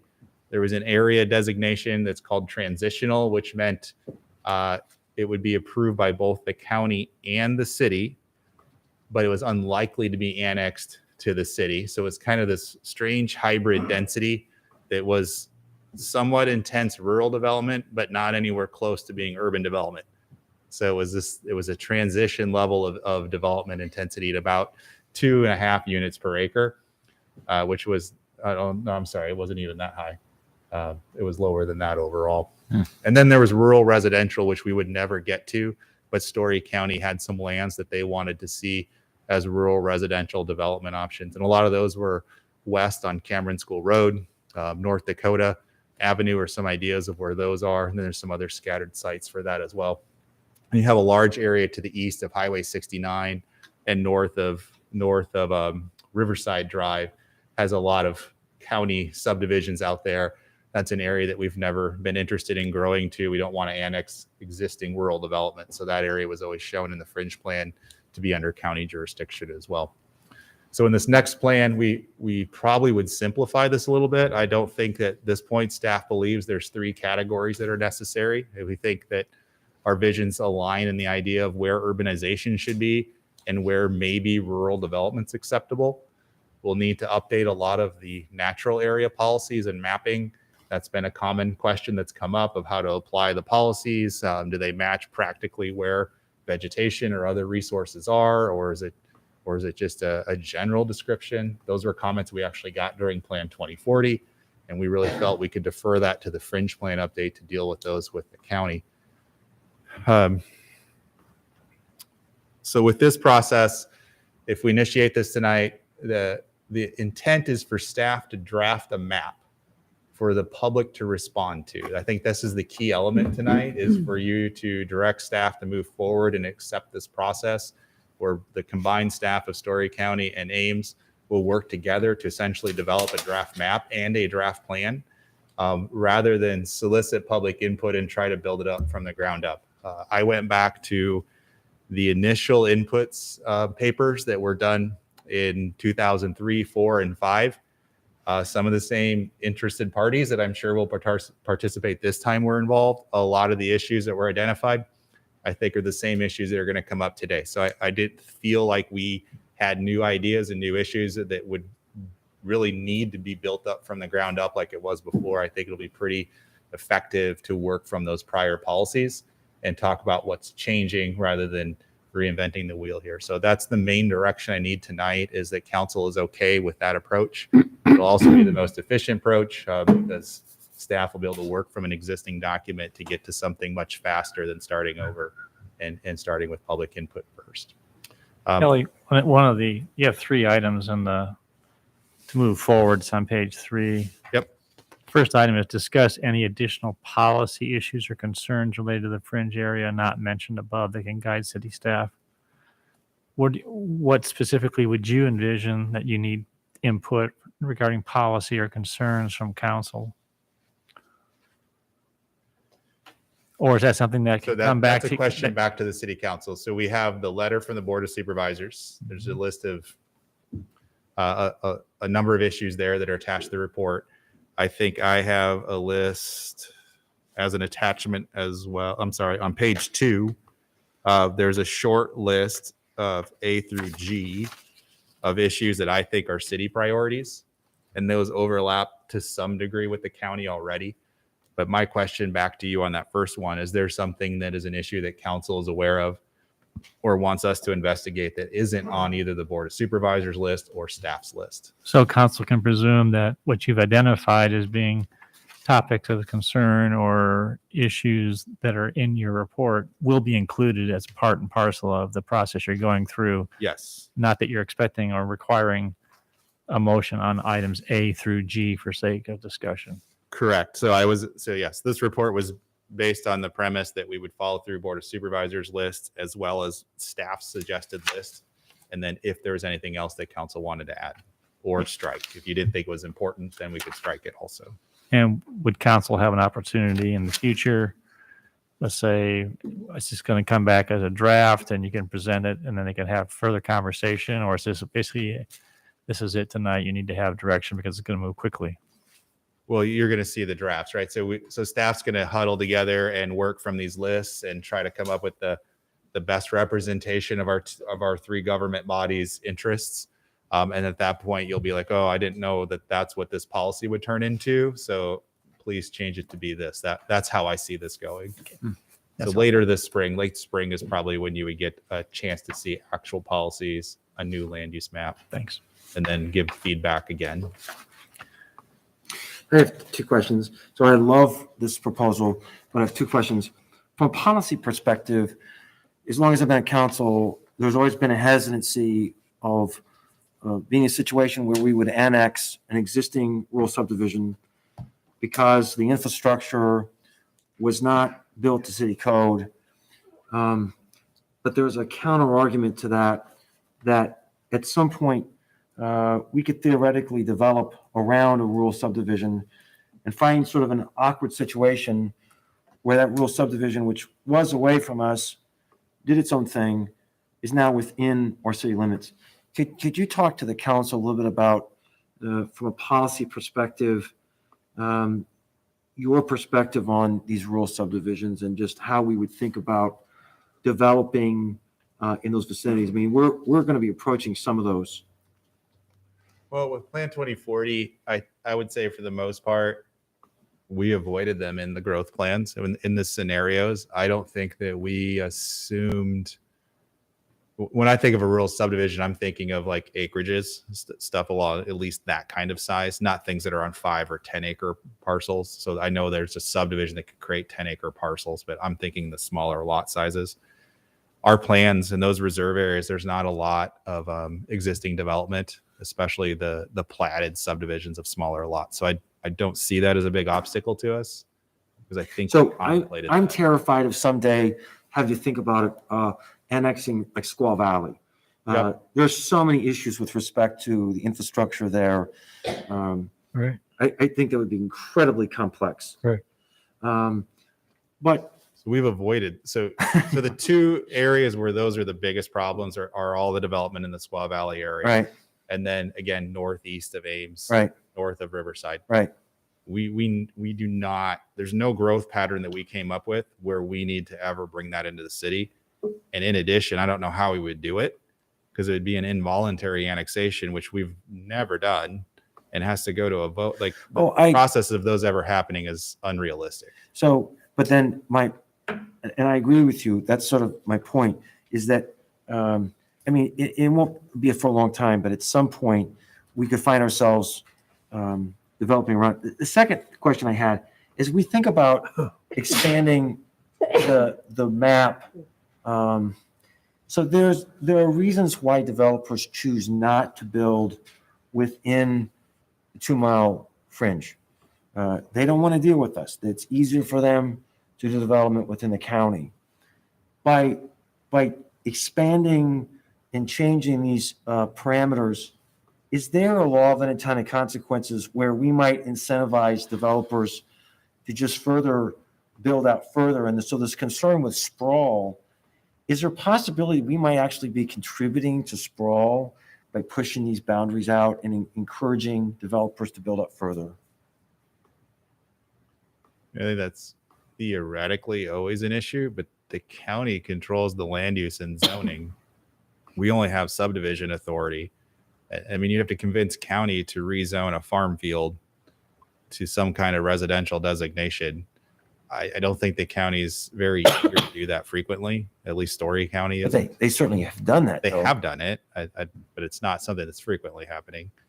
But at the same time, I guess that's something I think we have to live with, because putting 1 acre lots within a mile of the city that then make it hard for us to actually do urban development's worse. So I think you're going to always have some leakage in order for us to get the preferred development style that we want. I would be very concerned if we were okay with, if in one of those blue areas where we thought we were actually going to grow, we thought it was valuable to have acreages in those areas rather than 2 or 3 miles from the city. I think that's an impediment to our own plans. Yeah, so I agree with this. I'm supportive, but I just want council to sort of think through.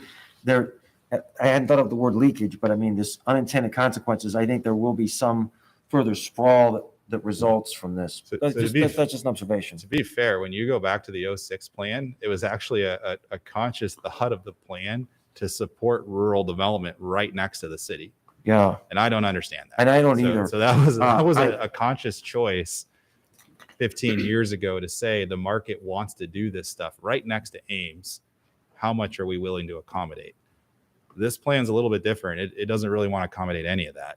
Yeah. If it's in an area where we might grow. If the county is proposing rural residential areas, which I don't expect them to propose very many, if any, to us, that's something we're all going to have to talk about. But that'd because Story County thinks it's important to do, not because Ames thinks it's important. Right. No, those are good perspectives. Thank you. So I have a question that may just show my ignorance of what's allowed in some of these areas and what's not. Okay. Is there anything in the agreement that we have or the zoning that exists that would either enable or limit the development of wind turbines in any of these areas where Ames conceivably could be heading? There's definitely nothing in the 2080, and there wouldn't be anything in the Fringe plan policies themselves about it. So that means it defaults to Story County's zoning procedures and their conditional use permit process with their zoning board of adjustment. So that's why it's on my list to see if that's something that could be addressed. So we're walking a little bit of a fine line here. This is one of the benefits of doing the 2080 is we're reaching out a little bit further than subdivision authority, because if we're going to work cooperatively, then the plan can address other issues. If we don't work cooperatively, we're just limited to subdivision review, and we have no regard for what actually ever happens on the land. But Story County will always retain their zoning authority. Hopefully that it gets integrated into their comprehensive plan, and then the decisions by their boards would be consistent with their comprehensive plan. Okay, so that's letter D. Yes. And so we currently do not have any control over that. It's all Story County. Yep. Okay. Other questions? It would stay theirs also. Right. It's just whether there's a policy about avoiding Mhm. something rather than Ames has to approve it. It's never going to be Ames approval process. Any other questions for Kelly?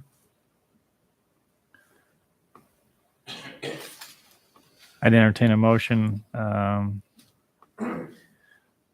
relative to items 2 and 3 as shown on page 3 regarding accepting the proposed update process with Story County as lead, and then also directing staff to reach out to Boone County, essentially verbatim, those 2 items. So moved. Second. Okay, so Renee, beyond bottom page 3, we got the 2 items. See that in bold? That would be the motion. Any discussion? Those in favor say aye. Aye. Any opposed or abstaining? Motion carried. And I'll ask just one more time, is there any additional policy issues or concerns related to the Fringe area plan not mentioned above or in his report that we want to give staff guidance on at this time? Kelly, just to clarify, you haven't had any conversations with Boone County yet? I have not. Story County did. They their planning director and one of the board of supervisors members did have a meeting with with their board of supervisors just to bring up the idea, but I have not. I've talked with their zoning administrator, I think is his title. So they have a person that's responsible for zoning. We've talked with him a couple of times during Plan 2040. And the last time we talked was middle of 2021. And said we probably would like to do this, but we'll have to see what happens after Plan 2040.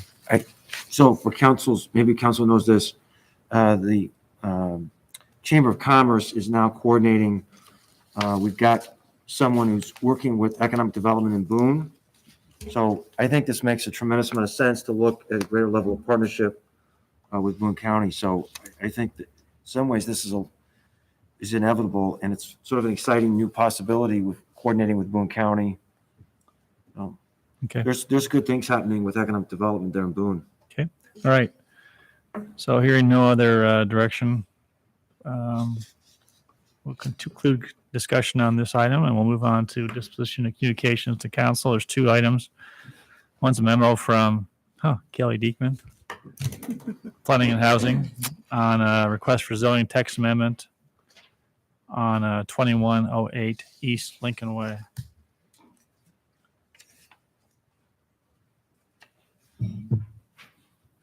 Any questions for Kelly on this item?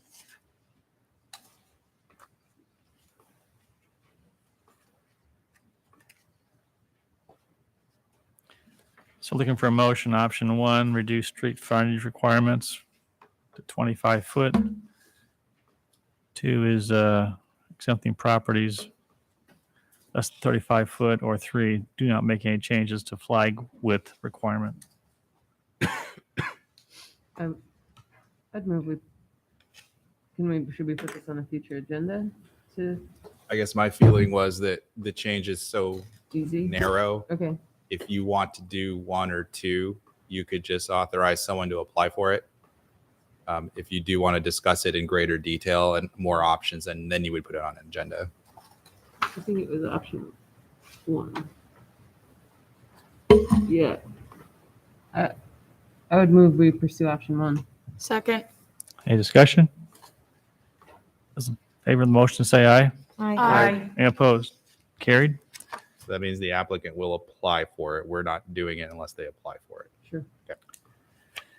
And then the second item is memo regarding the affordable housing tax abatement incentive for the annex group as requested and referred to them, to staff.